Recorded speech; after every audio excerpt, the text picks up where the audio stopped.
Asia অঞ্চলের দেশগুলো নিজেদের দলের প্রবাসী ফুটবলারদের ভিড়ানোর মিশন চালাচ্ছে। এর মাঝে ইন্দোনেশিয়া প্রায় 10 জন প্রবাসী ফুটবলারকে দলে ভিড়িয়েছে। একই পথে হাঁটছে ওমান, মালয়েশিয়া, শ্রীলঙ্কা সহ বাকি দেশগুলো। বাংলাদেশও এর ব্যতিক্রম নয়। জামাল ভুঁইয়ার মাধ্যমে বাংলাদেশ দলে প্রবাসীদের যুক্ত হওয়ার রীতি চালু হয়। এরপর জাতীয় দলের জার্সি গায়ে জড়িয়ে খেলেছেন তারিক কাজী, রাহাবার, কাজেম সারা। এছাড়া জাতীয় দলে অভিষেকের অপেক্ষায় রয়েছেন হামজা চৌধুরী এবং ফাহমিদুল ইসলাম। ভারতের বিরুদ্ধে হামজা সহ মোট 5 জন প্রবাসী ফুটবলার দলে রয়েছে। অন্যদিকে বয়সভিত্তিক দলেও প্রায় 5 থেকে 6 জন প্রবাসীকে সুযোগ দেওয়ার পরিকল্পনা করছে বাংলাদেশ ফুটবল ফেডারেশন।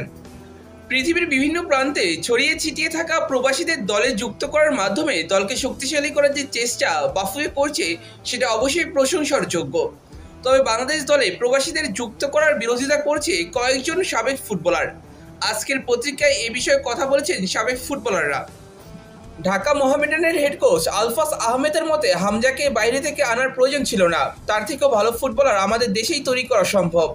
এছাড়া প্রবাসীদের এমন দলে ভিড়ানোর প্রক্রিয়া চালু থাকলে ধ্বংস হয়ে যাবে বাংলাদেশের ফুটবল, এমনটাই মনে করেন তিনি। এই বিষয়ে তিনি বলেন, দেশে কিভাবে ফুটবলার তৈরি করতে হবে সেই চিন্তা না করে যদি প্রবাসী ফুটবলার খুঁজতে থাকে, তাহলে ভবিষ্যতে শুধু প্রবাসীরাই জাতীয় দলে খেলবে আর দেশের ফুটবলাররা চেয়ে চেয়ে দেখবে। ফুটবল ধ্বংস হতে যা বাকি আছে তা ধীরে ধীরে পূর্ণ হচ্ছে আর কি। যতটুকু ধ্বংস হওয়ার তা তো আগেই হয়েছে, কিন্তু আরও অবনতির দিকে যাচ্ছে। বাংলাদেশের 15-20 কোটি মানুষ, তারপরও হামজাকে আমরা বাইরে থেকে নিয়ে এসেছি। আমাদের কীভাবে সামনের দিকে যেতে হবে তা সবাই জানে, কিন্তু সামনে নেওয়ার মানসিকতা নেই কারো মাঝে। বাংলাদেশ জাতীয় দলের সাবেক এই ফুটবলার বাংলাদেশের হয়ে খেলেছিলেন 59 ম্যাচ, করেছিলেন 11 গোল। 11 গোলের 5 গোলই তিনি করেছিলেন দক্ষিণ এশিয়ার দলগুলোর বিরুদ্ধে। এছাড়া চাইনিজ তাইপে, কম্বোডিয়া এবং মঙ্গোলিয়ার মতো নিচু সারির দলগুলোর সঙ্গে গোল রয়েছে তার। বাংলাদেশের হয়ে সাফ জিতলেও দক্ষিণ এশিয়ার বাইরে দলকে তেমন কোনো সাফল্য এনে দিতে পারেননি তিনি। এছাড়া প্রবাসীদের বাদ দিয়ে মাঠ পর্যায়ে মনোযোগী হতে বলা আলফাস আহমেদ গত 2 বছর ধরে ঢাকা মোহামেডানের কোচ হয়ে থাকলেও সেই ক্লাবের ইয়ুথ লেভেলের ফুটবল উন্নয়নের জন্য কোনো পদক্ষেপ গ্রহণ করেননি তিনি। পুরো দেশ যখন এশিয়া কাপে কোয়ালিফাই করার আশায় বসে আছে, তখন দল শক্তিশালী করার অন্যতম মাধ্যম প্রবাসীদের দলে ভিড়ানোর বিরুদ্ধে অপপ্রচার করছেন এই কোচ। আলফাস আহমেদের সঙ্গে তাল মিলিয়েছেন বাংলাদেশ জাতীয় দলের all time top scorer Sheikh Aslam. তিনি বলেন, প্রবাসীরাই ভবিষ্যৎ, এই চিন্তা করে যদি আমাদের ফেডারেশন আগায় তাহলে বিরাট ভুল করবে। আমাদের দেশের যে রিসোর্স বা সম্পদ রয়েছে তা কোনো অংশে কম নয়।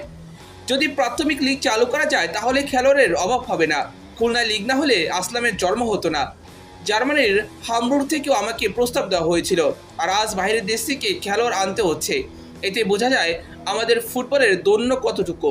তাই সারা বাংলাদেশে লিগ চালু করা দরকার। বাংলাদেশের সাবেক ফুটবলাররা এটা কেন যেন মানতে চায় না, প্রবাসীদের দলে ভিড়ানো এবং লোকাল ফুটবলার তৈরি করা একসাথে দুইটা কাজ করা সম্ভব।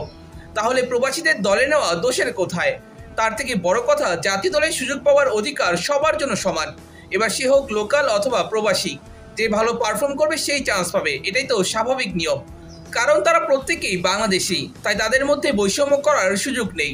বাংলাদেশের আরেক সাবেক ফুটবলার গোলাম সারোয়ার এই বিষয়ে ইতিবাচক। তিনি বলেন, এখন এই যে বিদেশি খেলোয়াড়দের আনা হচ্ছে, এটা কিন্তু কেউ না কেউ স্কাউটিং করেছে।